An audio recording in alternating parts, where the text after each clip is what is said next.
Hi guys, Mrs. Angel here.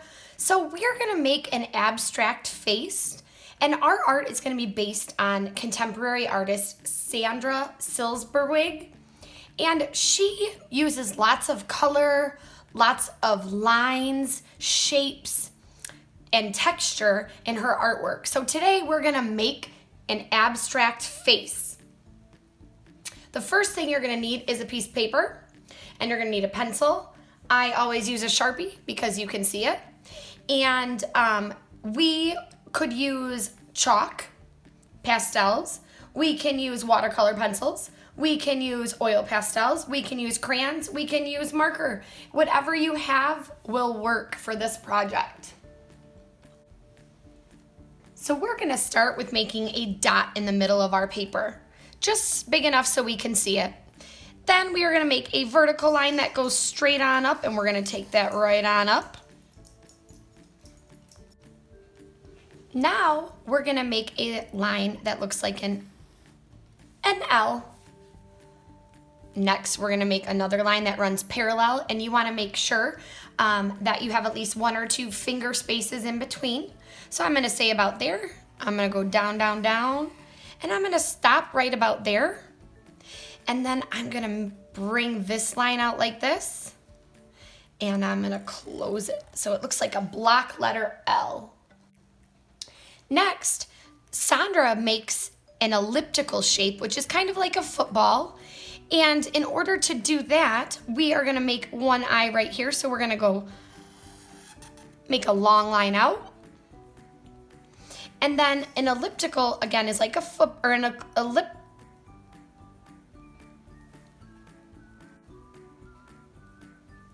So we are gonna then make our eye. So I'm gonna make a big eye.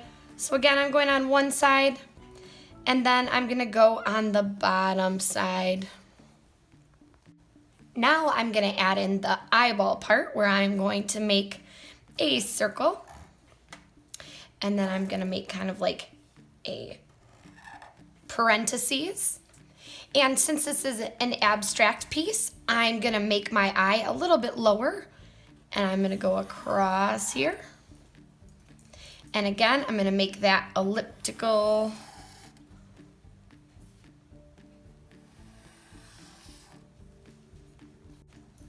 And we're gonna continue with this eye. And again, the same thing, we're gonna make that center circle and that eye. And because it is abstract, we can put some eyelashes, but we don't want our lines too close together. And our eyelashes are just gonna look like lines, just a couple of lines. And maybe on this side, I don't wanna do eyelashes, or I do, but maybe I wanna do some eyebrows. So maybe I wanna do a line that looks like that kind of curves over. So I'm gonna add, because I have a little more space up here, I'm gonna add one more arch line. And now we're gonna work on down to do the mouth. So you wanna add a line like that. And I'm gonna make my mouth. I kind of use my finger sometimes to see how big I want my mouth, because I don't want it this big, but I also don't want it this tiny. So I'm just gonna kind of make my mouth. And it's big, and I'm okay with that. And then I'm gonna follow this line all the way down and make a little line, because I'm gonna make the chin.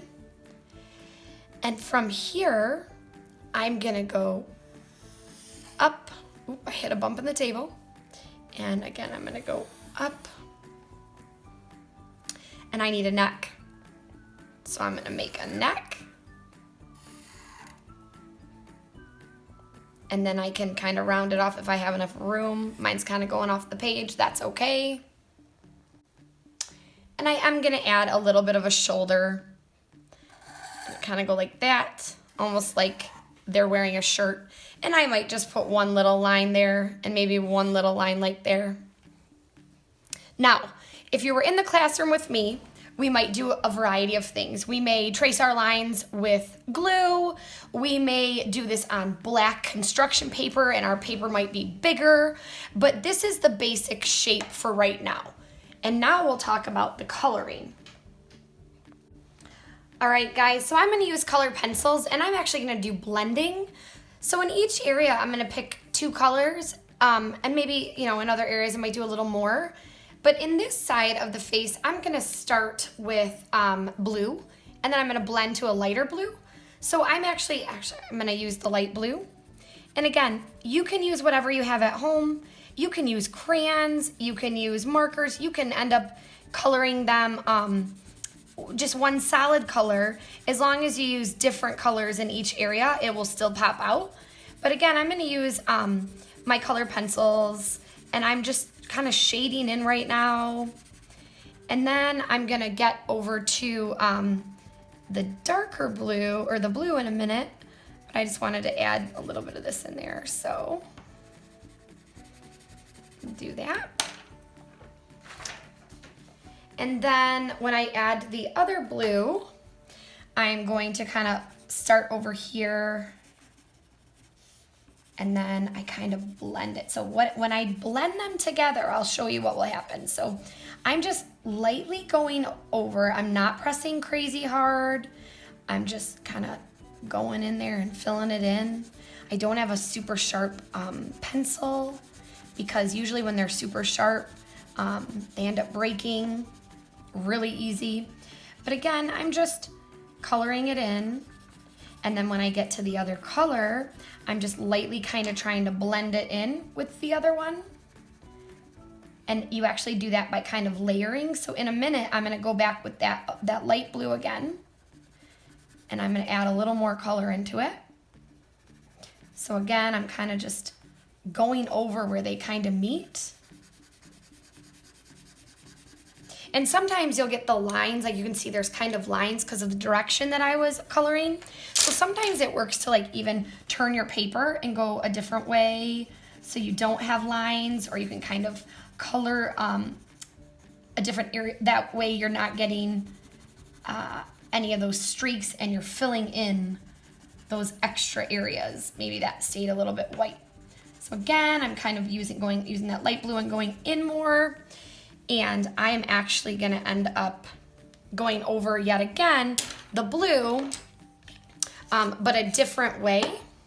So I might turn my paper and I might go this way. And again, it's kind of how you layer the color pencil, and I can get those white spaces. Now, when I move on to doing a different area, I'm gonna do the same technique where I start with the lighter color, and I, color out till as far as I want to go, and then I use the darker color, and kind of they are gonna meet together, and where they meet is where I'll just want to layer that color. And again, changing the direction of your paper always helps, because again, you won't get those streaks if you're using color pencil. And I can even take this dark one and kind of blend it in a little more. So there are the 2 colors blended together. Now on this side, I might do purple and blue. And I just realized one thing I forgot to do was to draw a line right here to kind of break up that space for the face. I can't believe I forgot to do that. But our next step is going to be, I'm gonna use purple and blue. So I'm gonna start with purple right in here.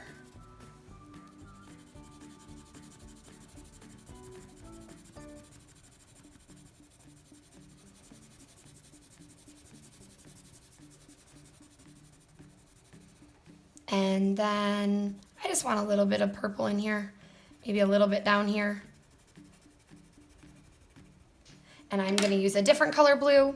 And again, I'm gonna blend them together. And this will give me just kind of a different look or effect. I could have used a purple, but I was like, I'm gonna try a little bit of blue.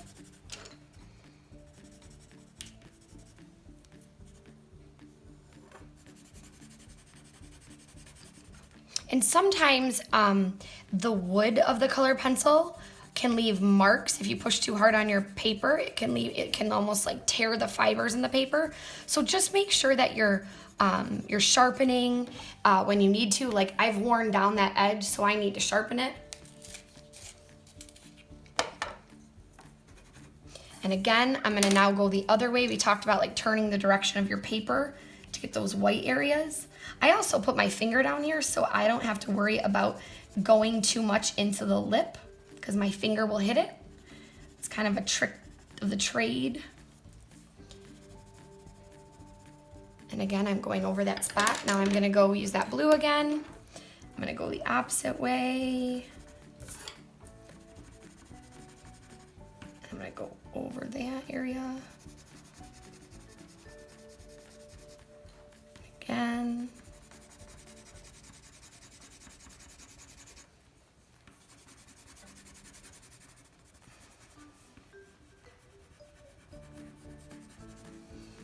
There we go.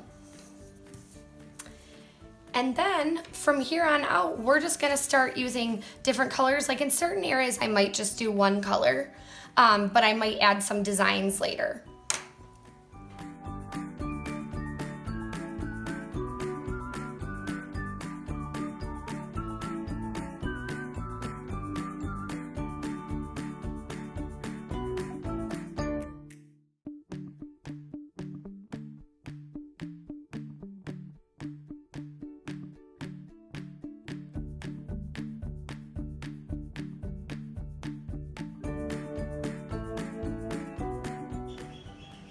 And there you have it. That is our finished Sandra SILBERZWEIG portrait. And I'm gonna go over it with permanent marker just one more time around these areas to make it really pop. But I can't wait to see your creations. Bye guys.